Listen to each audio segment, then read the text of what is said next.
What's up, everyone? Welcome back to the show. What is happening right now behind the scenes with XRP? It's not normal. BlackRock, CK, Fidelity, the two biggest asset managers on earth, are moving like they are about to flip a switch that could rewrite this entire crypto market. And if the XRP ETF rumor is real, we're about to witness the biggest supply shock in crypto history. As always, before we get started, make sure you hit that thumbs up button and subscribe to the channel. And now let's kick it off with this. We're going to get straight into the insanity. I hope you're ready because it's about to get wild. Everyone, something massive just happened. And you know what? 99% of people missed it. They're not paying attention. They just don't see it. CoinShares, one of the only firms publicly trying to launch an XRP ETF, just backed out. Their Form S1 pulled their SEC Rule 477 filed. No shares sold. No ETF launched. They simply stepped aside and walked away. Now you have to stop and ask the question, why? Why would they walk away at the very moment XRP ETF speculation is hitting a fever pitch? Why would they retreat when they're seeing the insane volume flowing into these other four ETFs? Why wouldn't they want to be first to market? At first glance, the average person thinks, oh no, this must be bearish for XRP. Wrong. It's the opposite. This is one of the most bullish signals you could ever ask for. And I'm going to tell you exactly why. This is what you see right before the elephant stampede in. CoinShares didn't fail. They weren't denied. This wasn't weakness. This was a strategic retreat. Right as BlackRock, KK, and Fidelity, literal trillion-dollar titans, are rumored to be preparing their own XRP ETF filings. Remember, 2 years ago, BlackRock, KK had that fake filing. How fake was it really? Because what you're seeing now is not coincidence, it's coordination. Both BlackRock, CK, and Fidelity were just at Ripple's swell. These aren't small-time players. These aren't unknown issuers. These are the masters of the ETF game. And what do smaller firms do when giants step into the arena? They move. They get out of the lane. They allow the juggernauts to take center stage because they know exactly what happens when BlackRock, K, and Fidelity enter a market. They absorb liquidity, they capture attention, and they dominate institutional flows. So CoinShares did the only logical thing. They stepped aside. But for you and me, this is incredibly bullish. It means the runway has just been cleared for the biggest ETF issuers on earth. If you're serious about getting ahead of the next major financial shift, you need to join XRP Insiders Elite. You'll get exclusive insider alerts, the millionaire mindset strategies the top 1% quietly use, and full access to all premium content. It's in the description below. Use code millionaire for 10% off. Now let's get into the heart of this XRP article. November 28th, CoinShares withdraws. No drama, no denial, no issues, just a clean exit. Hey guys, we're good. We see what's coming. We're stepping off the track because they know who's getting ready to run the race. BlackRock, CK, and Fidelity do not enter a market quietly. They do not test the waters. They move when they are certain the infrastructure is ready, the regulation is clear, and the liquidity can support institutional scale. Let's break that down. First, regulatory clarity. Judge Torres already ruled that XRP itself, when sold on exchanges, is not a security. That's the classification ETFs needed. Check. Second, Ripple's infrastructure is now fully institution ready. Enterprise custody, compliant liquidity pathways, settlement grade rails, everything. Third, macro timing. Institutions don't chase tops. Institutions create tops. They accumulate quietly during long, boring, sideways periods. And XRP, it's been asleep for over a year. That's exactly when the smart money begins positioning. Then comes ETF momentum. Bitcoin got one, Ethereum got one, and the next real-world utility asset is XRP. This is the natural progression, and this is where the bombshell that almost nobody's talking about comes in. The supply shock. XRP's liquid supply is tiny, shockingly tiny. OTC desks are thin. Ripple stopped programmatic sales because of the lawsuit. Exchange balances are shrinking. Long-term wallets all-time highs. And if BlackRock, CK, or Fidelity launches a spot ETF, they need actual XRP, not paper, not derivatives, not synthetic exposure, real tokens. That's why the market is not ready for what's coming. Look at the inflow models. If XRP ETFs attract flows similar to early Bitcoin ETF numbers, which is very possible, the demand becomes absurd. In 30 days, 613 million XRP sucked off the market.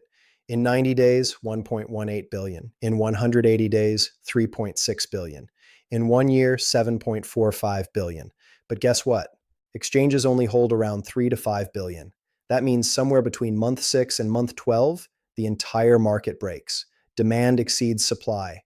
Price has no choice but to revalue and revalue violently. That's why the big players are making moves now, because once the filings go public, the window closes. Coin shares stepping aside. That's not weakness. That's clearing the runway for the kings. If BlackRock, CK, or Fidelity wins first approval, they don't just participate. They own the XRP ETF market. Before we go deeper into the big picture forces behind this, I need to touch briefly on the analysis coming from Grok. Elon's AI system hears the chatter, scrapes everything, detects trends before humans do, and even it is picking up signals that BlackRock, K, and Fidelity are circling XRP. And while everyone laughed about that fake filing 2 years ago, here's the thing most people forget.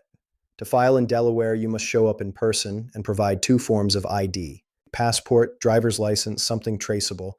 We never found out who filed it. How is that possible? Cameras everywhere, ID scanned, logs stored, yet no answer. Doesn't make sense unless it wasn't fake, unless it was too early, and unless the timing now is finally right.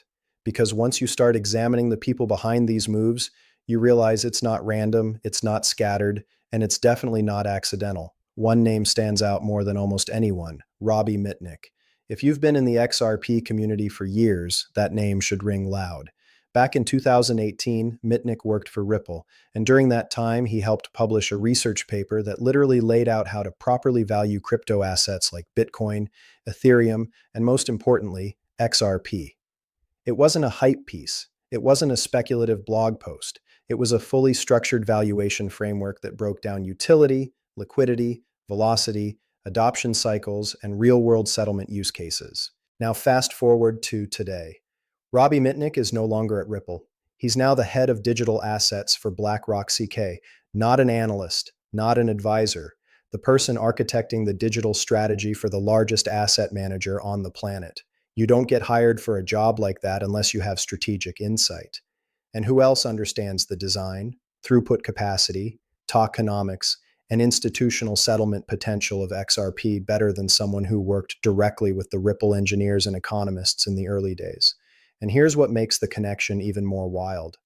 Mitnick's report was co-written by Susan Othey, a Ripple board member who had access to Ripple's internal understanding of XRP's foundation long before enterprise adoption exploded.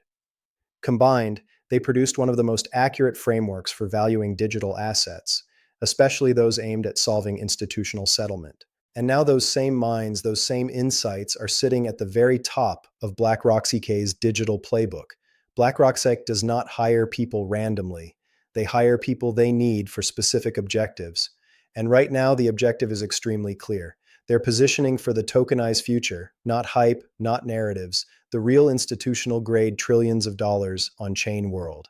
And in that world, what do you need? Fast settlement, liquidity, compliance-ready infrastructure, global rails that can handle cross-border movement without friction, everything Ripple builds around, everything XRP enables. So when people ask why hasn't BlackRock K filed yet, the answer is almost too simple.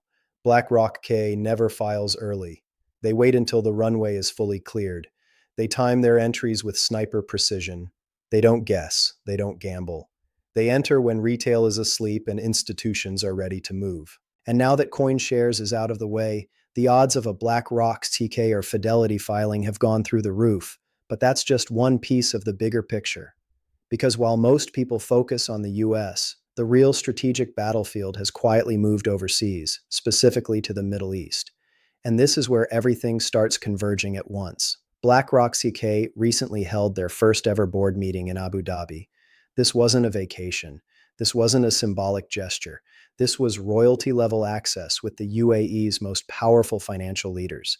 And the timing couldn't have been more perfect, because Ripple's presence in the Middle East is massive. Dubai and Abu Dhabi aren't just crypto hubs. They are designing global financial frameworks centered around tokenization, cross-border liquidity, and fintech plus AI integration. Exactly what Ripple has been building for years. Ripple has a licensed office in the Dubai International Financial Center. They have partnerships across MENA remittance corridors. They have regulatory approval from DFSA. They've run their major swell conference in Dubai. They've expanded Ripplet throughout the region at a pace unmatched by any blockchain company. And Ripple executives openly talk about the Middle East being one of the most strategically important hubs for their future. So now ask yourself this: what does Abu Dhabi want? The answer is simple: tokenized financial infrastructure. Settlement rails that are fast, efficient, and globally compliant. Liquidity rails for tokenized funds. A bridge between modern fintech and AI-driven finance. And who is already providing the exact stack they need? Ripple. And who is preparing to tokenize trillions in assets? BlackRock. These two worlds aren't moving separately. They're converging, and it's happening publicly, not behind the curtain. The dots aren't hidden. They're in plain sight. The expansion into Abu Dhabi, the institutional partnerships, the regulatory alignment, the Ripple integrations, the BlackRock board meeting, the timing, all of it.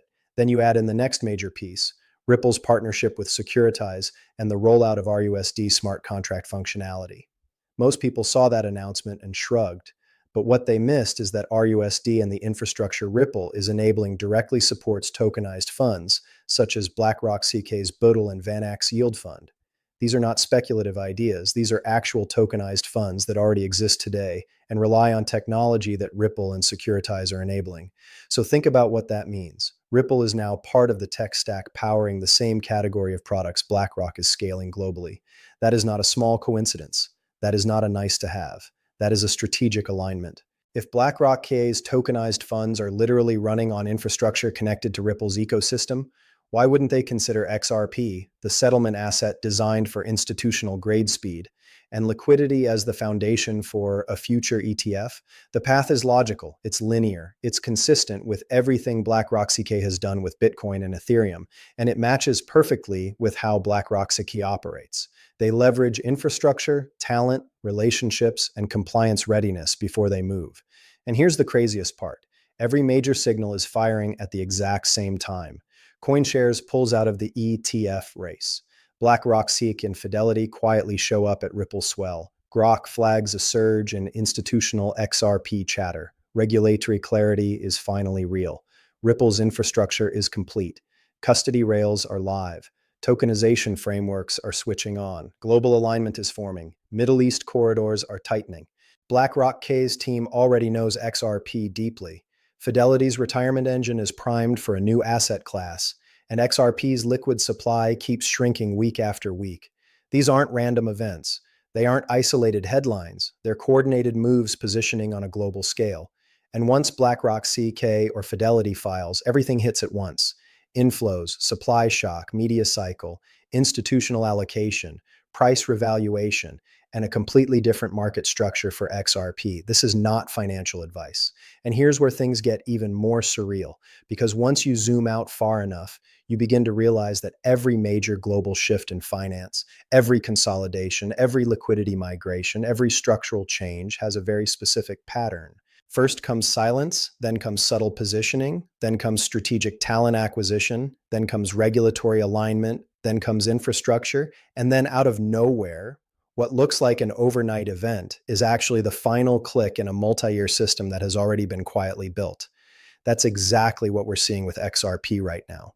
The mainstream thinks it's flat, dead, asleep, but behind the scenes, XRP is being positioned as a foundational settlement layer for the next phase of tokenized markets. Not because of hype, not because of speculation, but because its traits, liquidity, efficiency, deterministic settlement, throughput capacity, remittance architecture, and the ability to move institutional size value without clogging are exactly what large asset managers require when they convert real-world assets onto blockchains. That's why Ripple continues to appear in every meaningful conversation around tokenized treasuries, tokenized money market funds, tokenized bonds, and cross-border liquidity corridors. Tokenization is not coming, it's here.